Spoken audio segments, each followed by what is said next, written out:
विक्रांत शामिल हो चुका है। आईएनएस विक्रांत के आने से हिंद महासागर में भारत की ताकत और बढ़ गई है।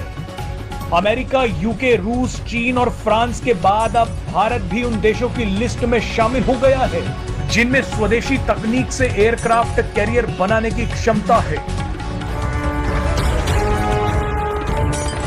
भारतीय नौसेना के पास अब 2 एयरक्राफ्ट कैरियर हो गए हैं। भारत के पास आईएनएस विक्रांत और आईएनएस विक्रमादित्य हैं। जानकारी के लिए बता दें, दुनिया में सबसे ज्यादा एयरक्राफ्ट कैरियर अमेरिका के पास हैं। अमेरिका के पास 11 एयरक्राफ्ट कैरियर हैं और अमेरिका 3 एयरक्राफ्ट कैरियर बना रहा है। रूस के पास 1 एयरक्राफ्ट कैरियर है। यूनाइटेड किंगडम के पास 2 एयरक्राफ्ट कैरियर हैं। चीन के पास भी 2 एयरक्राफ्ट कैरियर हैं और 1 एयरक्राफ्ट कैरियर अंडर कंस्ट्रक्शन है।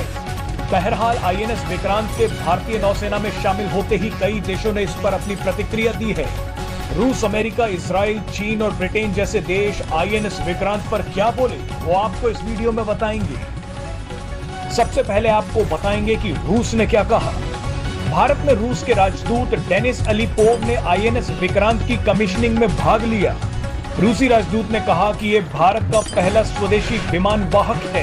ये भारत और उसके लोगों के लिए एक गौरवशाली क्षण है। रूस को इसका हिस्सा बनने पर गर्व है। रूसी राजदूत ने आगे कहा कि भारत एक प्रमुख वैश्विक शक्ति बनने की दिशा में तेजी से आगे बढ़ रहा है।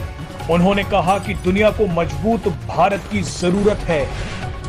अब आप लोगों को सब कुछ समझ में आ ही गया होगा कि मोदी जी ने क्या फैसला लिया है। आप लोगों को ऐसी अमेजिंग वीडियो जानना चाहती हो तो आप हमारे चैनल को सब्सक्राइब करके ही जाना। धन्यवाद। मिलते हैं नेक्स्ट वीडियो में न्यू अपडेट, न्यू जानकारी।